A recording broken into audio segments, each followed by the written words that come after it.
नमस्कार मित्रों, संस्कृत जीवन में आप सभी का स्वागत है। हम लोग हमारी टीजीटी संस्कृत की कक्षा के अनुसार जो संस्कृत व्याकरण प्रवेशिका डॉक्टर बाबूराम सक्सेना की व्याकरण पुस्तक है उसके अनुसार हम लोग कारक प्रकरण का अध्ययन कर रहे हैं। तो कल की कक्षा तक हम लोगों ने कर्म प्रवचनीय जो हमारे होते हैं उनका अर्थ जान लिया था।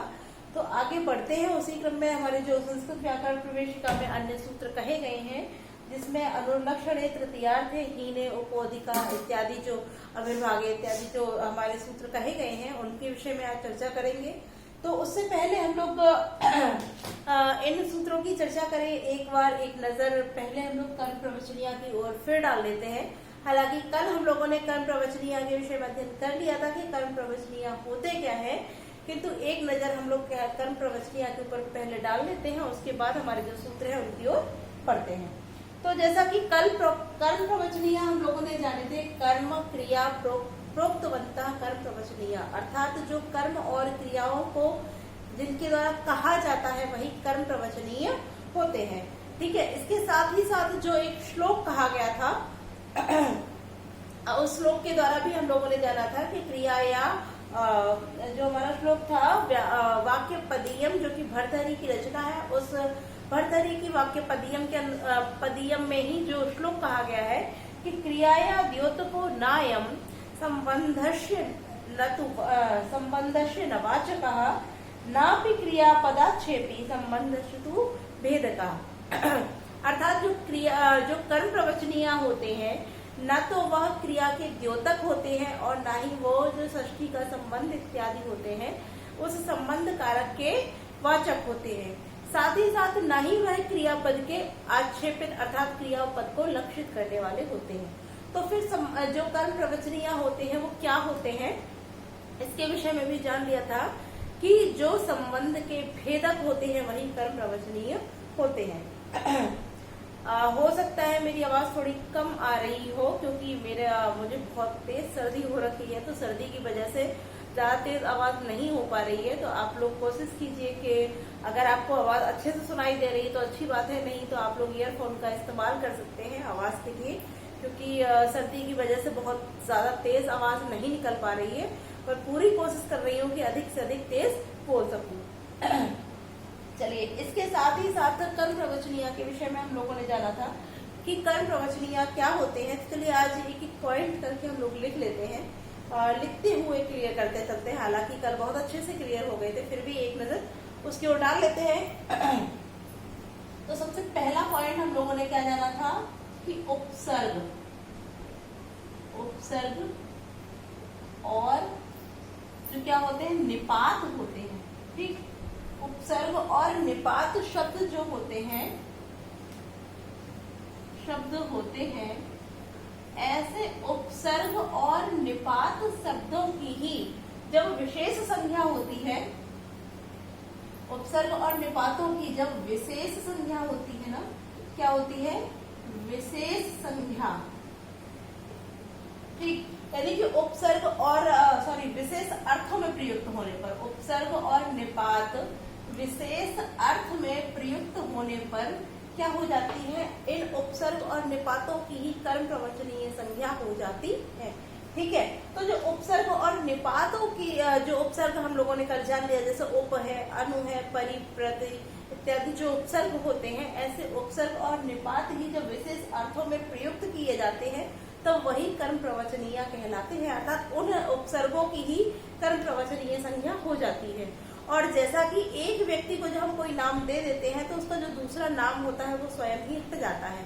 तात्पर्य कि जो उप इत्यादि हमारे उपसर्ग होते हैं जब विशेष अर्थों में प्रयुक्त होते हैं और जब उनके विशेष अर्थों में प्रयुक्त होने पर हम उसको कर्म प्रवचनीय कह देते हैं तब उनकी उपसर्ग निपात और गति संज्ञा हर नाम हट करके उनकी कर्म प्रवचनीय संज्ञा नाम हो जाता है। अर्थात वे कर्म प्रवचनीय कहलाते हैं, उपसर्ग और निपात नहीं कहलाते हैं।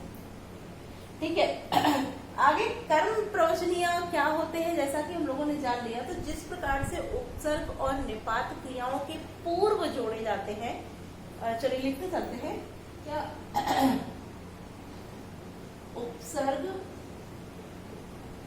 उपसर्ग ही लिख देते हैं। ठीक है, अर्थ वही समझिए कि उपसर्गों की भांति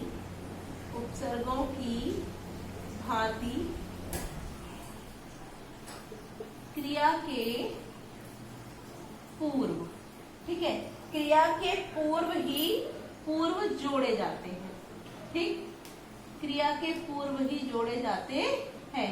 जिस प्रकार से हम उपसर्गों को क्रिया के पूर्व जोड़ते हैं, क्रियाओं के पूर्व उनका विधान करते हैं, उसी प्रकार जो हमारे कर्म प्रवचनियां होती हैं वह भी उपसर्ग और निपातों की भांति ही क्रियाओं के पूर्व में जोड़े जाते हैं, ठीक है। अगला की जो कर्म प्रवचनियां होते हैं वह स्वतंत्र, जैसे शब्दों का हम स्वतंत्र रूप से प्रयोग करते हैं, उसी प्रकार से जो हमारे कर्म प्रवचनियां होते हैं उनको भी हम स्वतंत्र रूप से प्रयोग में लाते हैं, ठीक। तो यहाँ हम लोगों ने जान लिया है कि कर्म प्रवचनियां हमारे क्या होते हैं, ठीक है। अब बढ़ते हैं हम हमारे अगले जो सूत्र कहा गया है संस्कृत व्याकरण प्रवेशिका में कर्म प्रवचनियां के लिए, कि जिनकी कर्म प्रवचनीय संज्ञा हो जाती है, अर्थात जो कर्म प्रवचनियां होते हैं उन कर्म प्रवचनियां में, अर्थात जो कारक है, जो हमारा द्वितीय विभक्ति है वह किस प्रकार से विधान होती है या किन किन सूत्रों से लगती है। तो अभी तो हम लोगों ने केवल कर्म प्रवचनियों का अध्ययन कर लिया कि कर्म प्रवचनियां होते क्या है, उनको जान लिया है अच्छे से। तो अब बढ़ते हैं, हमारा जो अगला सूत्र कहा गया है वह है अनुर्लक्षणे। क्या है? अनुर्लक्षण,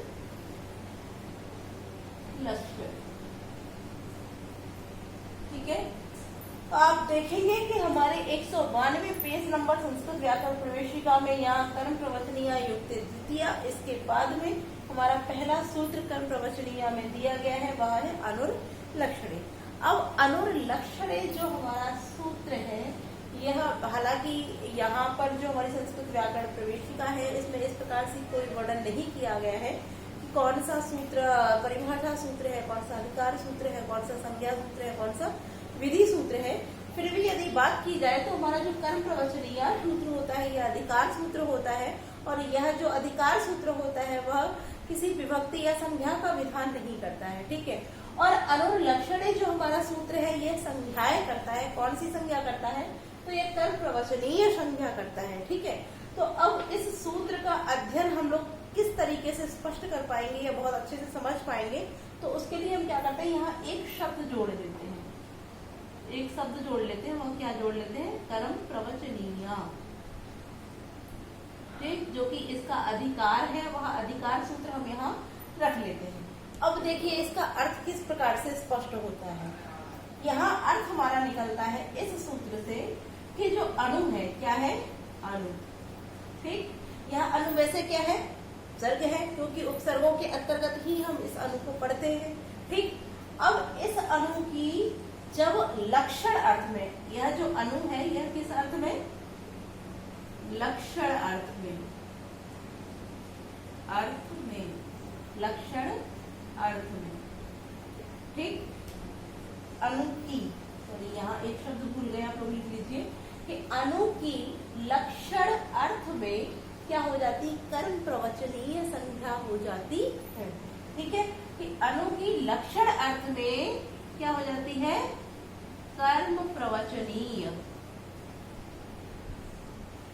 ठीक, कर्म प्रवचनीय संज्ञा हो जाती है।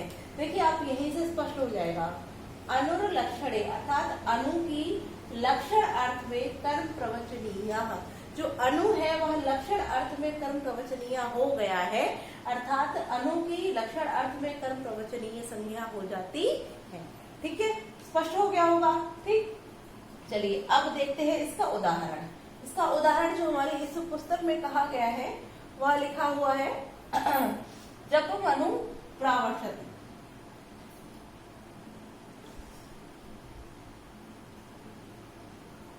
जपमनु प्रावर्षत, प्रावर्षत, ठीक है।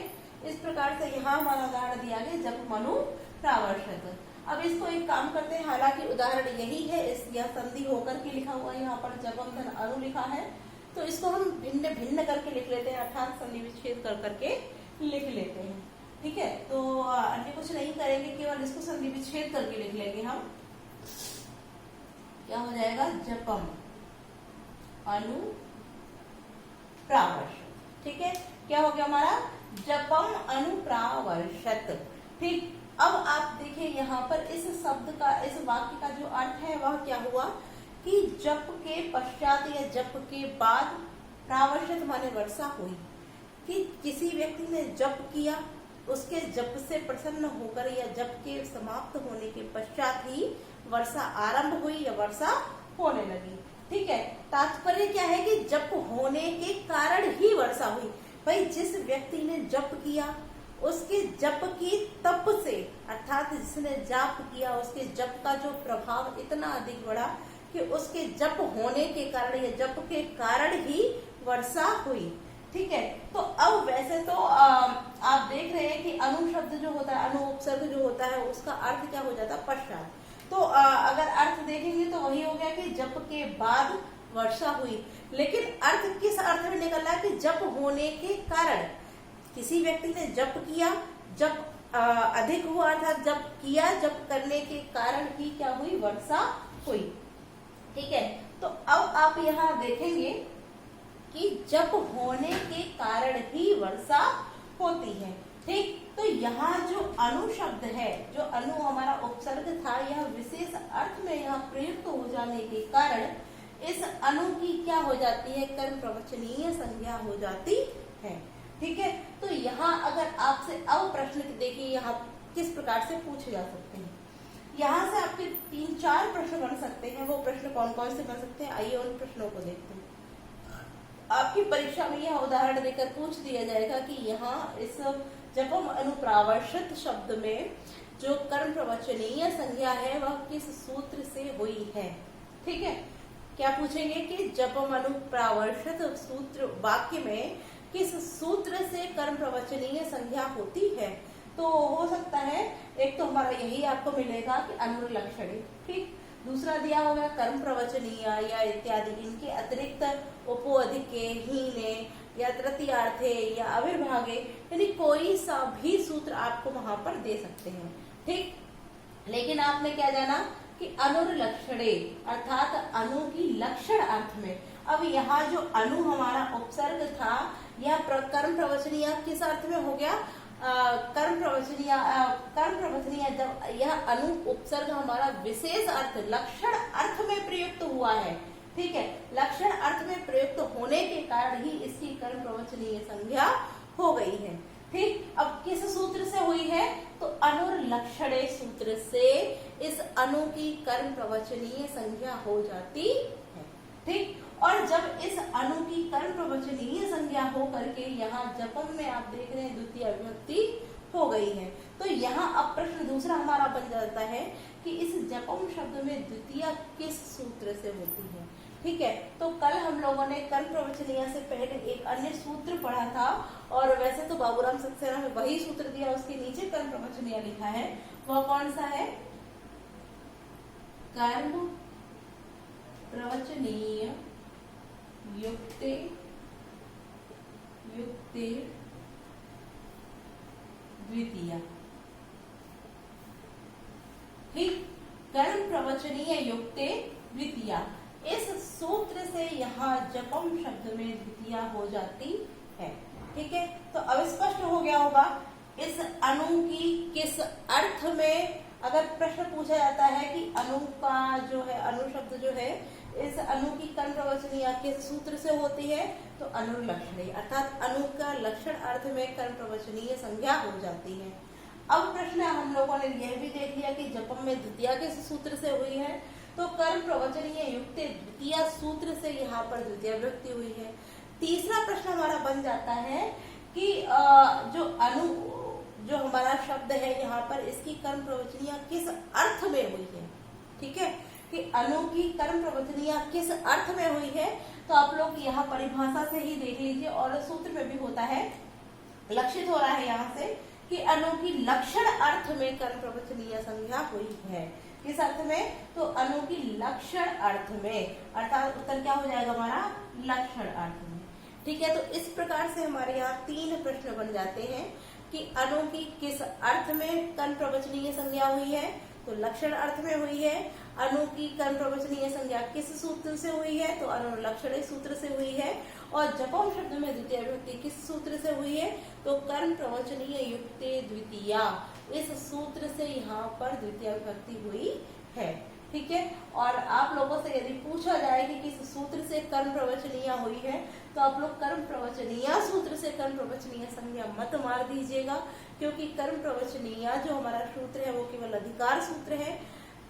उसका अधिकार रहेगा, किंतु वह किसी भी संज्ञा या किसी भी विभक्ति का विधान नहीं करता है। ठीक है, अगर आपसे पूछा जाता है अनु की कर्म प्रवचनीय, तो लक्षण अर्थ से हो गई, अन्य सूत्रों का अध्ययन करेंगे तो उसके अनुसार हो जाएगी।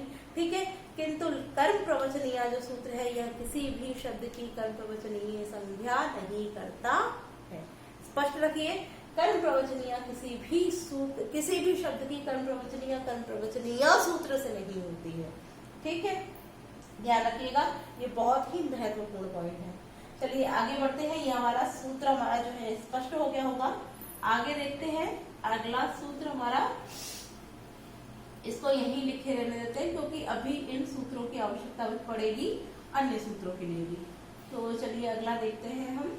हमारा जो अगला सूत्र कहा गया है वह है तृतीयार्थे। दूसरा कौन सा कहा गया है? तृतीयार्थे। ठीक है, अब देखिए यहाँ जैसा कि शब्द से ही सूत्र से ही पता चल रहा है कि तृतीयार्थे यानी कि तृतीया के अर्थ में। ठीक, तृतीया के अर्थ में, किंतु किसकी कर्म प्रवचनीय संज्ञा होगी? तो हमारा यहाँ जो शब्द दिया है उसको भी हम ले लेंगे। क्या ले लेंगे? उसकी अनुवृत्ति कर लेंगे। किसकी? अनु की। ठीक है, तो तृतीया के अर्थ में जो अनु है उसकी क्या हो जाएगी? कर्म प्रवचनीय। आप इसको भी यहाँ लिख सकते हैं, मैंने नहीं लिखा, आप लोग चलिए लिख लीजिए। ठीक है, हम यहाँ डेडनेस कर देते हैं, आप लोग लिखते चलिए कि तृतीया के अर्थ में अनु की कर्म प्रवचनीय संज्ञा हो जाती है। ठीक, अब तृतीया से अर्थ का क्या तात्पर्य है? तृतीय व्यक्ति आप लोग जैसा कि उसमें एक सूत्र पढ़ते हैं संयुक्त अप्रधान में, तृतीय व्यक्ति का प्रयोग हम सह के योग में, अर्थात सह माने होता है साथ। ठीक, साथ के अर्थ में भी तृतीय व्यक्ति का हम अध्ययन करते हैं। तो यहाँ वही अर्थ कहा गया है कि तृतीयार्थे यानी कि तृतीया के अर्थ में, तात्पर्य साथ के अर्थ में, यानी कि साथ शब्द के अर्थ में अनु जो शब्द है उसकी कर्म प्रवचनीय संज्ञा हो जाती है। लेकिन अर्थ क्या रहेगा? तृतीयार्थे, अर्थात अनु की तृतीया के अर्थ में कर्म प्रवचनीय संज्ञा हो जाती है। ठीक है, अब इसका जो उदाहरण दिया है वो लिखा है नदीम अन्वशिता सेना। क्या लिखा हुआ है? नदीम अन्वशिता सेना। आप सभी के पास पुस्तक होगी, और यदि पुस्तक नहीं है, जैसे कि पहले कमेंट करके लोगों ने बताया था कुछ स्टूडेंट ने, जिसमें कि आरुषि जी थी और एक दो मित्र हमारे और भी थे जिन लोगों ने कहा था मैम किताब नहीं है, तो चलिए हम उसको लिख देते हैं।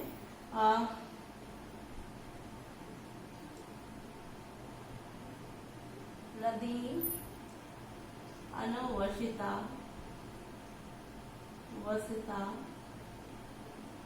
सेना। ठीक है, इस प्रकार से पुस्तक में लिखा हुआ है, लेकिन आप लोगों को समझाने के लिए हम इसको क्या करेंगे? हम इसको संधि विच्छेद कर करके लिखते चलेंगे। ठीक है, क्या हो जाएगा? आप इसको संधि विच्छेद करेंगे तो यहाँ क्या हो जाएगा? नदीम। ठीक, माँ से आ निकला और आ के बाद में आप देख रहे हैं वाह है। जब हम यड़ संधि का विधान करते हैं तो क्या हो जाता है? अनु, यानी कि जो वाह होता है वो ऊ के स्थान पर आदेशित होता है, तो यहाँ क्या हो जाएगा? अनु। ठीक, और वहां से क्या निकलेगा? आ निकलेगा, तो क्या हो जाएगा?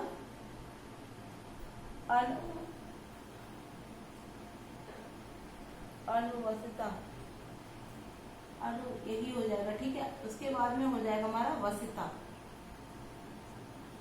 वसिता वसिता सेना।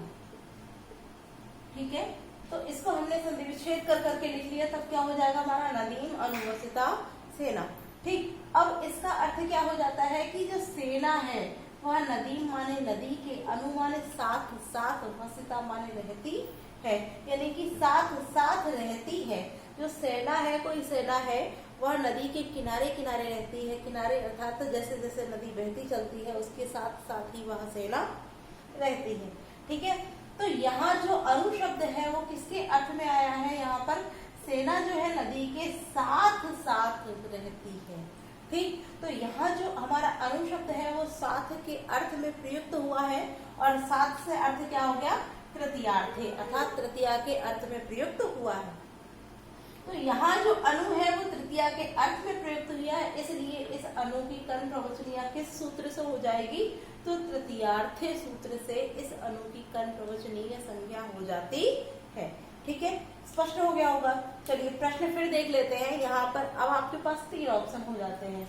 यहाँ पर अगर पूछ दिया जाए प्रश्न आपसे कि नदीम अनवस्था सेना, इस वाक्य में अनु की जो कर्म प्रवचनीय संज्ञा है वो किस सूत्र से होती है, अनुलक्षणे से, तृतीयार्थे से, कर्म प्रवचनीय से, या फिर हमारा कोई भी अन्य एक और ले लीजिए उपोधिक्य।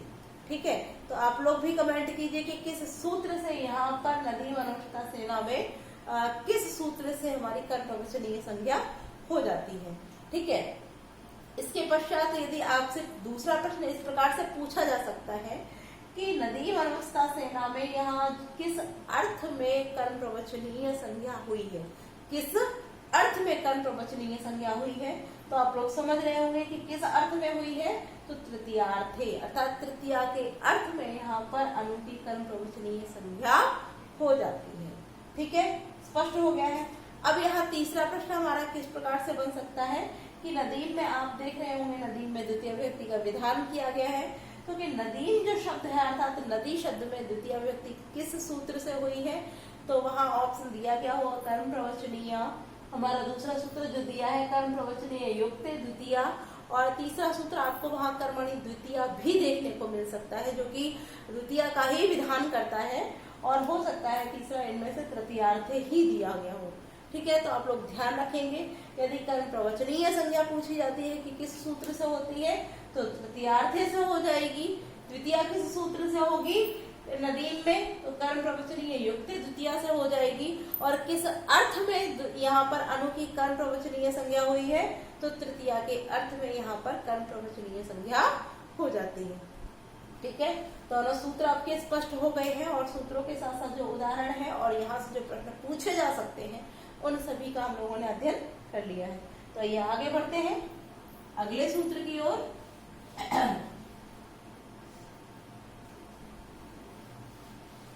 अगला हमारा जो सूत्र कहा गया है पाउलम सक्सेना में, वह हमारा 193 पेज नंबर पर हीने।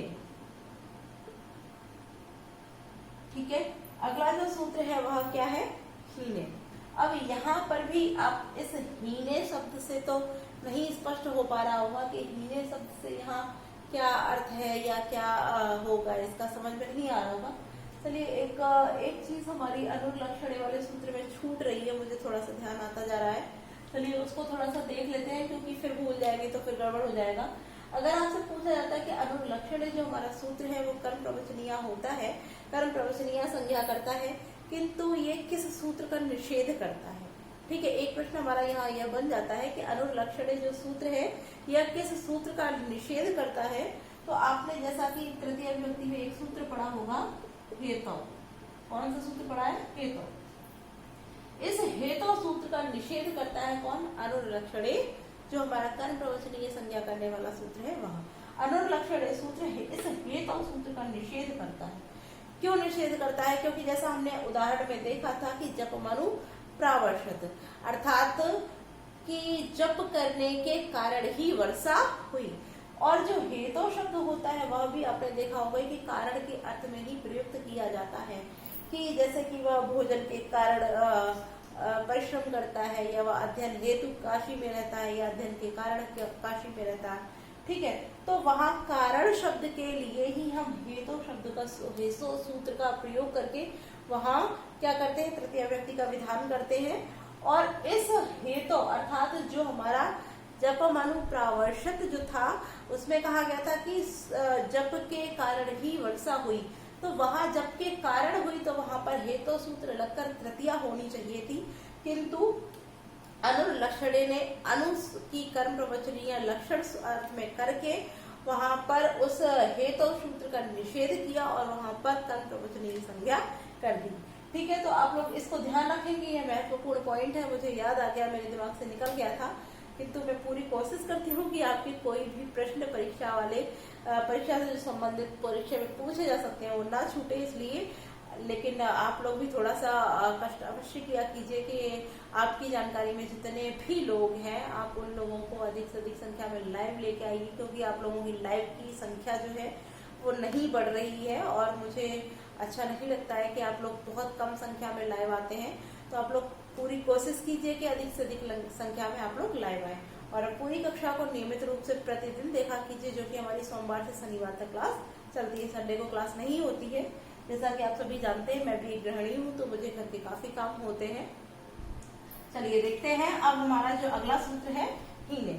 ठीक है, अब यहाँ आप हीने सूत्र से तो नहीं समझ पा रहे होंगे कि इसका क्या होगा, तो यहाँ पर भी हम क्या जोड़ देंगे, इसी अनु की अनुवृत्ति ले लेंगे और कर्म प्रवचनीय भी, क्योंकि जो कि हमारा अधिकार सूत्र है। ठीक है, तो इसको भी कर लेते हैं।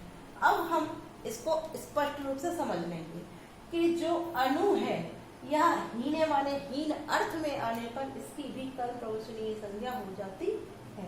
ठीक है, तो जैसा कि हम लोगों ने कल भी चर्चा की थी कि जो उपसर्ग और निपात होते हैं उन्हीं के समान हमारे कर्म प्रवचनीय होते हैं और उपसर्ग और निपातों की ही विशेष संज्ञा होने पर वही कर्म प्रवचनीय बन जाते हैं। और जैसा कि आप देख रहे हैं कि अनु इत्यादि जो शब्द है इनको हम अभी तक उपसर्गों के अंतर्गत ही पढ़ते चले आए हैं। तो आपने देखा कि पहले सूत्र में जो अनु था हमारा लक्षण अर्थ में प्रयुक्त होने पर उसकी कर्म प्रवचनीय संज्ञा हो जाती है। ठीक है, और अनु की ही तृतीया अर्थ में अर्थात तृतीया के अर्थ में अनु प्रयुक्त होने पर इस अनु की कर्म प्रवचनीय संज्ञा हो जाती है। तीसरा कि इस अनु की ही हीन अर्थ में कर्म प्रवचनीय संज्ञा हो जाती है। ठीक, और हीन से तात्पर्य आप जानते हैं, हीन माने कम होना या उससे नीचा होना, छोटा होना। ठीक, हीन जैसा कि आप कहते हैं कि हीन दृष्टि से देख रहा है तो वही चीज है कि तुच्छ होना, कम होना। ठीक है, तो वही हो गया कि अनु का हीन अर्थ में कर्म प्रवचनीय संज्ञा हो जाती है कि जो अनु है हमारा वह हीन अर्थ में जब प्रयुक्त होगा तो वहां भी उसकी कर्म प्रवचनीय संज्ञा हो जाएगी। इसका उदाहरण देख लेते हैं, जैसे हरिम, हरे अनु आगे लगा देते हैं, अनु हरिम सुरा। ठीक, अनु हरिम सुरा। अब सुरा से सुरा यहाँ बहुवचन में सुरा। ठीक है, सुर माने होता है देवता। ठीक, तो यहाँ जो अर्थ हो जाएगा क्या हो जाएगा कि जो देवता है वह हरि से क्या है, हरि से अनु माने यहाँ हीन अर्थ में ही है, अर्थात जो हरि होते हैं, हरि तात्पर्य विष्णु जो है वो बहुत ही अधिक पराक्रमी है, यह हम सभी जानते हैं। और जब देवताओं पर कोई आपत्ति आती है, कोई संकट आती है तो वह इन त्रिदेवों के पास ही सहायता के लिए जाते हैं। और जब त्रिदेवों में भी अर्थात जब शिव जी या ब्रह्मा जी मना कर देते हैं तब अंत में वह विष्णु के पास ही पहुंचते हैं और विष्णु के द्वारा ही उनके उन कष्टों का उद्धार निवारण किया जाता है। तो वही अर्थ आ जाता है कि जो देवता है वह हरि, हरिम अर्थात हरि से क्या है, अनु माने कम है, हीन है, तुच्छ है या नीचे है। ठीक है, अर्थ हो गया कि जो हरि है वह देवताओं से पराक्रमी है और इसका अर्थ हम पराक्रमी न लेकर क्या लेंगे, क्योंकि यहाँ जो हरि अनु शब्द जो प्रयुक्त हुआ है वह हीन अर्थ में हुआ है।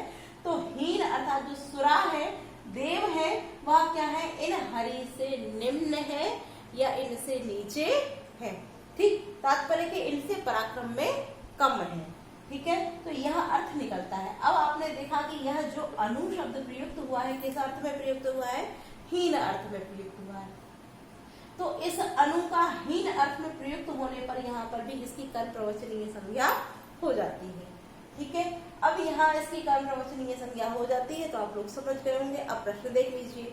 पुनः प्रश्न यही बनता है कि अनु हरिम सुरा इस सूत्र में, इस वाक्य में किस सूत्र से कर्म प्रवचनीय संज्ञा हो जाती है, अनुलक्षणे से, तृतीयार्थे से, हीने से या कर्म प्रवचनीय से। ठीक है, तो आप लोग ध्यान रखेंगे कि कर्म प्रवचनीय किसी की भी कर्म प्रवचनीय संज्ञा नहीं करता है। यदि अनुलक्षण अर्थ में होगा तब अनुलक्षणे से उसकी कर्म प्रवचनीय संज्ञा होगी। जब अनु तृतीयार्थे में, तृतीया के अर्थ में प्रयुक्त होगा तब तृतीयार्थे सूत्र से उसकी कर्म प्रवचनीय संज्ञा होगी। और जब अनु हीन अर्थ में प्रयुक्त होगा तो हीन सूत्र से उसकी कर्म प्रवचनीय संज्ञा हो जाएगी। ठीक है, हरिम शब्द में द्वितीया किस सूत्र से हुई है? तो कर्म प्रवचनीय युक्त द्वितीय सूत्र से। यहाँ अनु हरिम सुरा सूत्र में हरिम शब्द जो है, हरिम की द्वितीय व्यक्ति का विधान हो जाता है। और पुनः वही अंतिम क्वेश्चन कि यहाँ जो अनु है यह किस अर्थ में इसकी कर्म प्रवचनीय संज्ञा हुई है? तो हीने अर्थ में अनु हरिम सुरा शब्द वाक्य में कर्म प्रवचनीय अर्थात हीने अर्थ में इस अनु की कर्म प्रवचनीय संज्ञा हो जाती है। ठीक है, तो आज के लिए हम लोग इतना ही रखते हैं और कल इससे आगे के जो अन्य सूत्र कहे गए हैं जिसमें उपोदिकेश है, लक्षणे, तंभूत, आख्यान भाग, विप्सासु प्रतिपर्य नव और आविर्भागे अतिरथि कमणे क्रमणे इत्यादि जो हमारे सूत्र रह गए हैं, इन सभी का अध्ययन हम लोग कल की कक्षा में करेंगे। आज की कक्षा आप सभी को कैसी लगी कमेंट करके अवश्य बताएं। और पुनः आप सभी से कहेंगे प्रतिदिन लाइव क्लास में उपस्थित होइए, समय से होइए, क्योंकि अधिक समय नहीं है। हो सकता है कि परीक्षा, जैसा कि अक्टूबर में सुनने को आ रहा है कि अक्टूबर में परीक्षा प्रस्तावित है, तो अक्टूबर में परीक्षा कराई जाए, इसलिए आप लोग किसी भी क्लास को मिस ना करें और प्रतिदिन समय से 8:30 बजे शाम को उपस्थित हो। और साथ ही साथ अपनी जानकारी के सभी टीजीटी पीजीटी की तैयारी करने वाले छात्रों को हमारे क्लास के साथ अवश्य जोड़िए। आज के लिए इतना ही मित्रों, धन्यवाद।